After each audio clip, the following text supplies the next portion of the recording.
Star cricketer Rinku Singh Varanasi पहुंचे, जहां उन्होंने काशी विश्वनाथ मंदिर में बाबा का विधि विधान से दर्शन पूजन किया।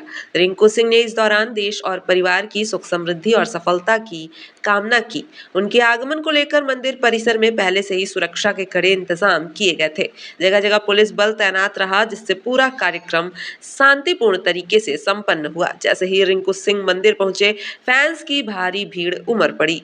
हर हर महादेव के जय घोष से पूरा परिसर गूंज उठा। प्रशंसकों में उनके साथ फोटो लेने और एक झलक पाने की होड़ साफ नजर आई। दर्शन के बाद रिंकू सिंह ने फैंस का अभिवादन किया और धन्यवाद जताते हुए वहां से होटल के लिए रवाना हो गए।